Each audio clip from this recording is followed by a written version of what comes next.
All right, welcome back. I was working narcotics and major narcotics, high pollutant people. In other words, not street dealers, not crack houses. We're doing people that deal in kilos, which is bundles of coke, high distribution type people.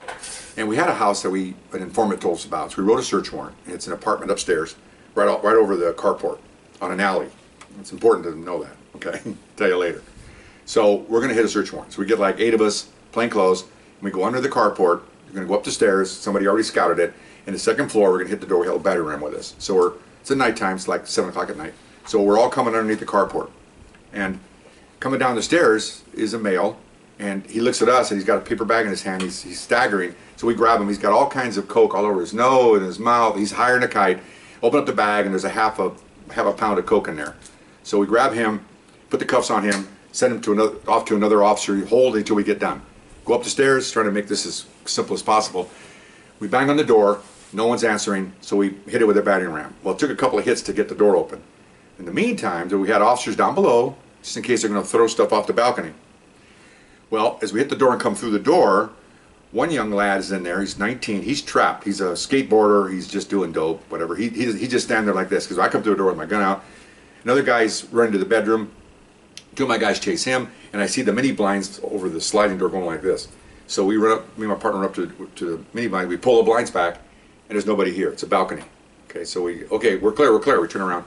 So we're cuffing these 2, and we find all kinds of narcotics. We find like maybe 50 kilos, probably worth a couple $1 million in there, all over the place, okay? Open containers on the table where people have been sniffing. You know, both people here have coke all over. I mean, it's a distribution place. So we're finishing this up, and then we hear on the radio, "Hey, you guys upstairs?" Oh, "Yeah." "You might want to come down here. One of your suspects is down here." "What?" "Well, this is what happened. We didn't see it because we're behind it, but the guys below could see it." They said they hear us banging the door. They look up, and they see a guy jump on the balcony, and there's a lower garage next door. He jumps to get on the roof while there's a telephone line. Jumps, hits the line, flips upside down, straight down. There's a lady coming down the alley, and he lands on her hood. Okay. And so they said she's screaming, and they run up to her, and she thought she was going to be robbed or whatever. They're saying, you know, "We're police, police." "Oh my God, thank God." And this guy's laying there, and he snapped his neck. Okay, broke his neck. So he's laying there, you know, writhing in pain. He's rolling around. I go down there with my partner. Oh man! So first thing we do, like another story, we cuffed him. We don't know what he's involved in. We put the handcuffs on him. Another story was somebody took off running because we didn't put cuffs on him. Another story, look it up. It's in my website, okay? So we cuffed him, and it's obvious his neck is broke because his head was in a completely grotesque position. It's obvious that it's not in a normal spot, okay? It was almost completely turned around. I'm not laughing, it was interesting. So had to calm her down. She went into shock. Had to call some more people, and so ambulance came, and they looked at him like, oh my gosh. They very gingerly put him on the gurney because they knew something was wrong here, and they took him away. And so I had to go with him to the local hospital because he's a suspect. He's in custody. Technically, he's in custody. So the other guys so they're detained.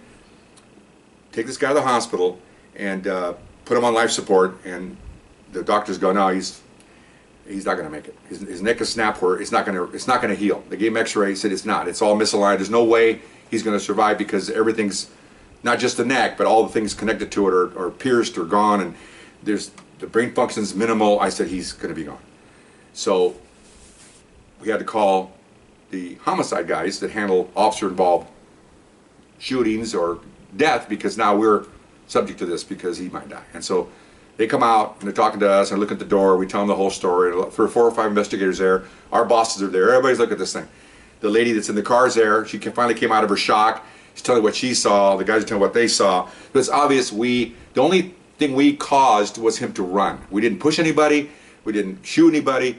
He just jumped on his own and flew in the air and hit that wire, and down he went. So ultimately, during this investigation, it took about 4 or 5 hours. He passed away. So now it's an officer-induced kind of death by, I don't know what you call it. We just kind of caused it, because we get the search warrant, which is true. We started the whole thing. But it's no big deal. And I mean, to anybody necessarily.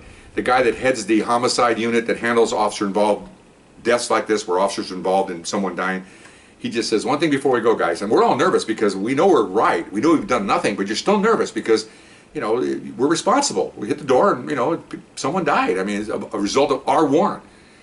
he goes, can I ask one more question? And I knew it wasn't going to be important because we're all standing there. When they interviewed you, they interview you separately. So they get all the same, to get the stories that are correct. No one can sit together and look at each other and lie. And we're not in the lying business, okay? Tell the truth, wherever the chips fall. He goes, now he's talking to all of us. If we check him out, is there going to be a handprint on his back? And, oh, we all looked at each other. This guy had a weird sense of humor. He's the guy that's in charge. He goes, just kidding, guys. Everything's fine. He left. We're looking at each other like, we're all sweating bullets here. This guy's making a joke about someone's handprint on the back of this guy's head. And so we're like, wow, this guy, I thought we were bad. This guy's nuts. But that's all he does is these kind of things, you know. So anyway, we booked the 2 guys. We got all this narcotics. Everybody went to jail. And unfortunately, this one gentleman died. And the guy that was in the room upstairs, not the young kid, was his brother. So he was charged with murder along with everything else because in the commission of their crime, someone died. And it happened to be his brother, which is kind of ironic. He's going to serve charges for his brother. And so along with the narcotics and everything else, we went to court ultimately on this thing. I think he got like 25 to life, but I think he probably sat there. I know I would, no matter how bad a crook I am, thinking about my brother. But he died during this, and whether he did it himself, and he probably thinks we did it, but anyway, that would be kind of sad for a normal person to think that. I don't know what these guys, they're all dope dealers, and who the hell knows what they think about. But anyway, that's my flying story, and I suggest if you're in a second-story window or a balcony and police come through the door, you might want to just take your medicine and not jump out the window trying to save yourself. It doesn't work. Anyway, thank you. I hope you enjoyed it. We'll see you next time.